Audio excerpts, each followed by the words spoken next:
Hello everyone, আশা করি সবাই ভালো আছেন। ডাইনামিক কেমিস্ট্রির আজকের লেকচারে সবাইকে স্বাগত। আমাদের আজকের আলোচনার বিষয় হচ্ছে ইলেকট্রন বিন্যাস থেকে পর্যায় সারণীতে মৌলের অবস্থান নির্ণয়। আমরা জানি পর্যায় সারণীতে 7টা পর্যায় এবং 18টা গ্রুপ আছে। এখন আমরা যদি র্যান্ডম কোনো একটা মৌলকে দেখিয়ে বলি এই মৌলটা কোন পর্যায়ের এবং কত নম্বর গ্রুপের, সেইটা আমরা কিভাবে ডিফাইন করব সেই নিয়মটাই আমরা আজকে আলোচনা করব। তো আলোচনার শুরুতে আমরা একটু দেখে নিই, একটা ইলেকট্রন বিন্যাস দেখি। Suppose potassium 19, 1s2, 2s2, 2p6, 3s2, 3p6,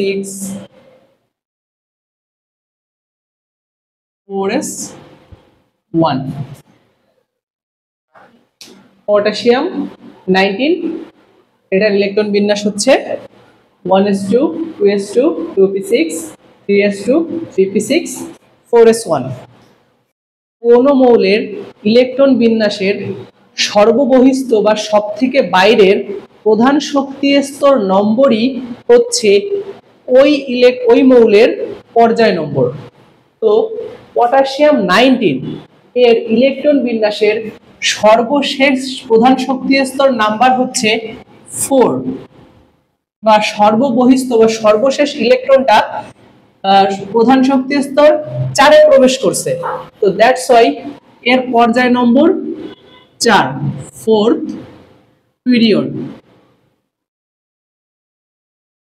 একইভাবে যদি আমরা সোডিয়ামেরটা একটু দেখি, sodium 11, 1s2, 2s2, 2p6, 3s1। সোডিয়ামের সর্বশেষ ইলেকট্রনটা সর্বশেষ প্রধান শক্তি স্তর 3 তে প্রবেশ করছে। দ্যাটস ওয়াই সোডিয়ামের পিরিয়ড বা পর্যায় নাম্বার 3, অর্থাৎ সোডিয়াম 3 নম্বর পর্যায়ের মৌল।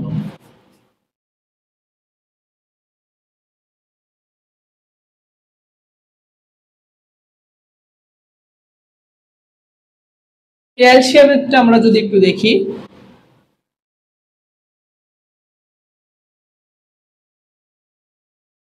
1s2, 2s2, 2p6, 3s2, 3p6,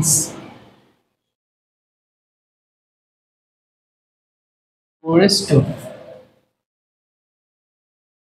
ক্যালসিয়ামের সর্বশেষ প্রধান শক্তি স্তর হচ্ছে 4, সো ক্যালসিয়াম চতুর্থ পর্যায়ের মৌল।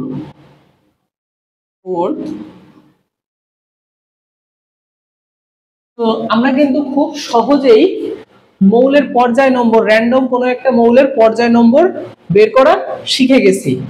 এখন আমরা দেখব কিভাবে একটা মৌলের গ্রুপ নম্বর আমরা নির্ণয় করতে পারি।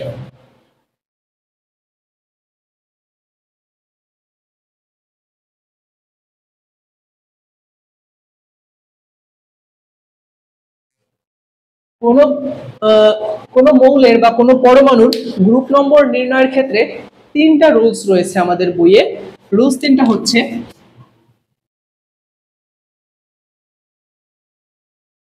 three rules to determine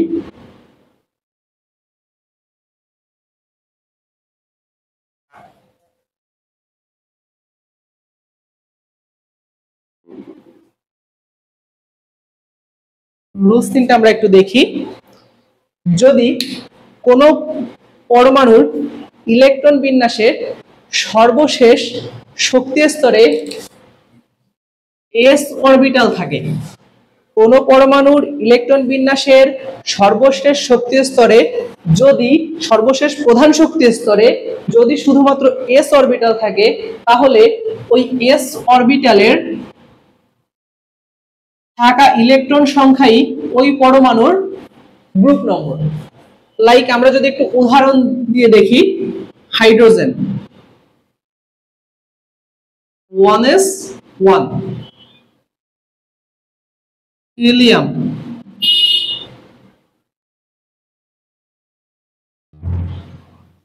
1s2 potassium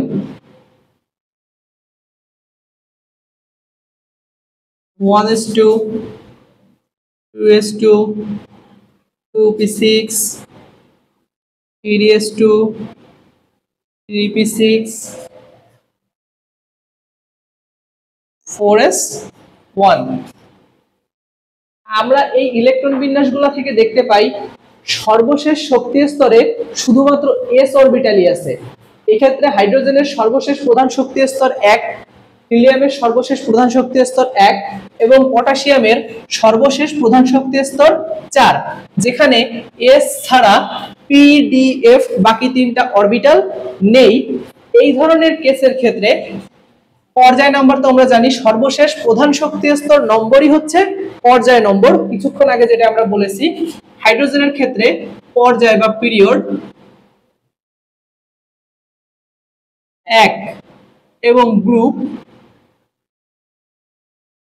বলছি s অরবিটালে এক অথবা দুইটা ইলেকট্রন থাকতে পারে।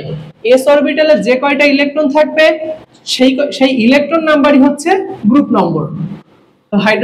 হাইড্রোজেনের গ্রুপ নম্বরও 1, অর্থাৎ হাইড্রোজেন 1 নম্বর পর্যায়ের 1 নম্বর গ্রুপের মৌল। সেম ওয়েতে হিলিয়ামের ক্ষেত্রে পিরিয়ড নাম্বার 1, যেহেতু সর্বশেষ শক্তি স্তর 1 এবং গ্রুপ নাম্বার 2, কারণ s অরবিটালে তার দুইটা ইলেকট্রন বিদ্যমান, অর্থাৎ হিলিয়াম 1 নম্বর পর্যায়ের 2 নম্বর গ্রুপের মৌল। সেম ওয়েতে যদি আমরা পটাশিয়াম এটা দেখি, পটাশিয়ামের সর্বশেষ শক্তি স্তর হচ্ছে 4,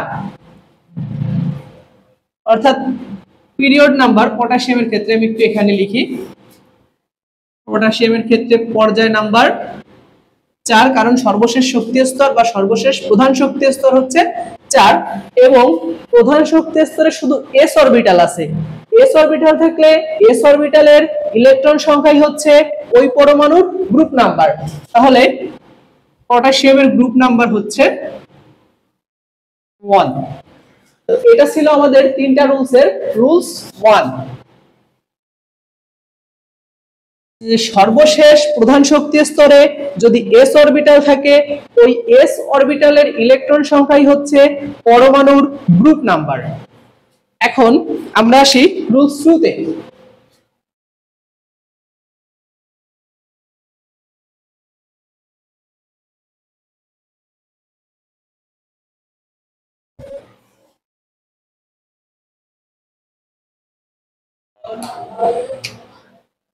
সর্বশেষ প্রধান শক্তি স্তরে যদি s এবং p অরবিটাল থাকে, s প্লাস p, আগের বেলায় রুলস অনেক ছিল সর্বশেষ প্রধান শক্তি স্তরে শুধু s অরবিটাল থাকবে। রুলস 2 তে আছে সর্বশেষ প্রধান শক্তি স্তরে s এবং p অরবিটাল থাকবে। s অরবিটাল ইলেকট্রন থাকা পসিবল একটা অথবা দুইটা, আর p অরবিটাল ইলেকট্রন থাকা পসিবল 1 থেকে 6টা। তো সর্বশেষ প্রধান শক্তি স্তরে যদি s এবং p অরবিটাল থাকে, s অরবিটালের ইলেকট্রন সংখ্যা প্লাস p অরবিটালের ইলেকট্রন সংখ্যা প্লাস 10 যোগ করলে যেটা আসবে সেটাই আমার গ্রুপ নাম্বার। কি বলছি? রুলস 1 এ ছিল সর্বশেষ প্রধান শক্তি স্তরে যদি s অরবিটাল থাকে তাহলে s অরবিটালের ইলেকট্রন সংখ্যাই হচ্ছে পরমাণুর গ্রুপ নাম্বার। সর্বশেষ প্রধান শক্তি স্তরে যদি s এবং p অরবিটাল বিদ্যমান থাকে তাহলে s অরবিটালের ইলেকট্রন সংখ্যা প্লাস p অরবিটালের ইলেকট্রন সংখ্যা প্লাস 10 হচ্ছে আমার গ্রুপ। আমরা যদি একটু উদাহরণ দিয়ে দেখি, phosphorus 15, 1s2 2s2 2p6 3s2 3p3। ফসফরাসের সর্বশেষ প্রধান শক্তি স্তর 3, অর্থাৎ ফসফরাসের পর্যায় নাম্বার 3, পিরিয়ড 3। এখন আমরা দেখতে পাচ্ছি ফসফরাসের ক্ষেত্রে সর্বশেষ প্রধান শক্তি স্তর 3 এবং সেই প্রধান শক্তি স্তরে s এবং p অরবিটাল আছে। আমরা রুলস নাম্বার 1 এ দেখছিলাম s অরবিটাল থাকলে s অরবিটালের ইলেকট্রন সংখ্যাই হচ্ছে মৌলের গ্রুপ নাম্বার, এবং s প্লাস p অরবিটাল থাকলে s অরবিটালের ইলেকট্রন সংখ্যা যোগ p অরবিটালের ইলেকট্রন সংখ্যা যোগ 10 সেটাই হচ্ছে আমার গ্রুপ নাম্বার। এখন ফসফরাসের ক্ষেত্রে আমরা দেখি সর্বশেষ প্রধান শক্তি স্তর 3, 3 এর s অরবিটাল আছে এবং p অরবিটাল আছে। তো সেক্ষেত্রে s অরবিটালের ইলেকট্রন সংখ্যা 3, p অরবিটালের s অরবিটালের ইলেকট্রন সংখ্যা 2, p অরবিটালের ইলেকট্রন সংখ্যা 3 যোগ 10, এটাই হচ্ছে আমার গ্রুপ নাম্বার। অর্থাৎ ফসফরাস 3 নম্বর পর্যায়ের 15 নম্বর গ্রুপের মৌল। এখন আমরা যদি আরেকটা উদাহরণ একটু দেখি, ফসফরাস বোরন,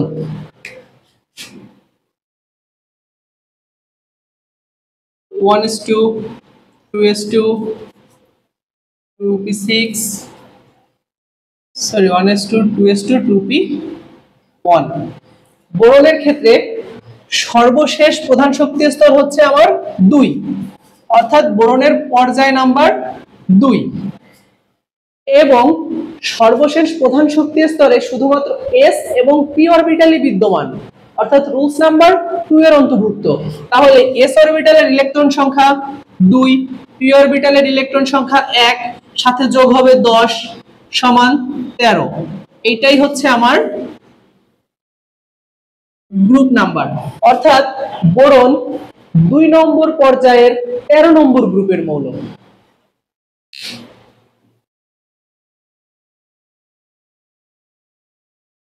তো মৌলের গ্রুপ নম্বর নির্ণয়ের ক্ষেত্রে আমার 3 নম্বর রুলসটা যেটা ছিল সেটা হচ্ছে মৌলের সর্বশেষ প্রধান শক্তি স্তরে যদি s অরবিটাল এবং তার আগের প্রধান শক্তি স্তরে যদি সর্বশেষ d অরবিটাল থাকে, তাহলে ওই s অরবিটালের ইলেকট্রন সংখ্যা এবং d অরবিটালের ইলেকট্রন সংখ্যার যোগফলই হবে আমার গ্রুপ নম্বর। যদি আমরা ব্যাপারটা এভাবে একটু এক্সপ্লেইন করার চেষ্টা করি, সর্বশেষ প্রধান শক্তি স্তর n, n এ থাকবে শুধুমাত্র s অরবিটাল, এবং সর্বশেষ প্রধান শক্তি স্তরের আগের যে প্রধান শক্তি স্তর অর্থাৎ n-1, এটাই যদি d অরবিটাল থাকে, তাহলে এই d অরবিটালের ইলেকট্রন সংখ্যা এবং s অরবিটালের ইলেকট্রন সংখ্যার যোগফলই হবে আমার গ্রুপ নম্বর। তো d তে ইলেকট্রন থাকা পসিবল 1 থেকে 10টা, এবং s এ ইলেকট্রন থাকা পসিবল 1টা অথবা 2টা। তো এই দুইটার যোগফলই আমার গ্রুপ নাম্বার। আমরা যদি একটু এক্সাম্পল দিই, ব্যাপারটা তোমাদের কাছে অনেক বেশি ক্লিয়ার হবে। কপার, যেটা আমরা আগেও করে আসছি, Cu29, এটা কিন্তু ব্যতিক্রম ইলেকট্রন বিন্যাস প্রদর্শন করে। 1s2 2s2 2p6 3s2 3p6 4s2 4s1 3d9। এটাকে যদি আমরা একটু ডেকোরেট করে লিখি, 1s2 2s2 2p6 3s2 3p6 3d9 4s1। 2 2 4 6 4 10 2 12 6 18 18 3d10।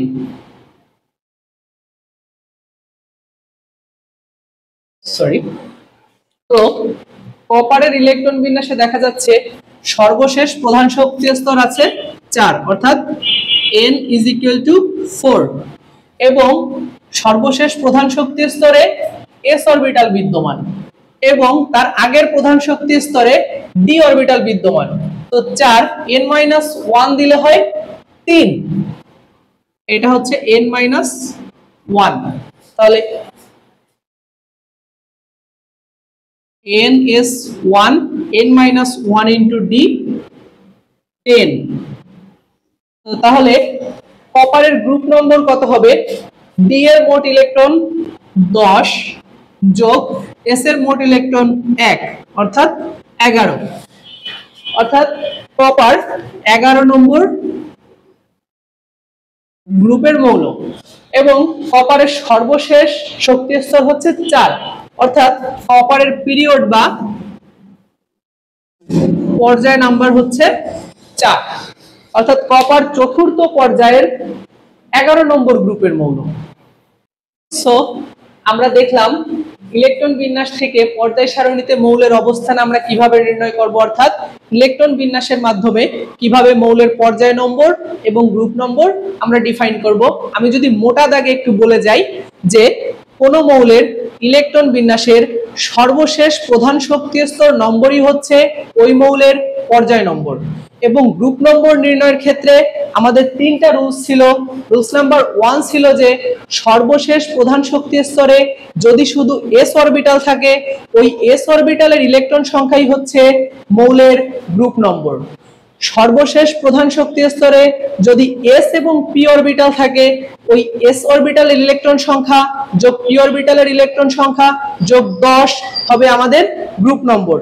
এবং রুলস নাম্বার 3 ছিল সর্বশেষ প্রধান শক্তি স্তরে যদি এস অরবিটাল এবং তার আগের প্রধান শক্তি স্তরে যদি ডি অরবিটাল থাকে, তাহলে ওই এস অরবিটাল এবং ডি অরবিটালের ইলেকট্রন সংখ্যার যোগফলই হচ্ছে আমার গ্রুপ নম্বর।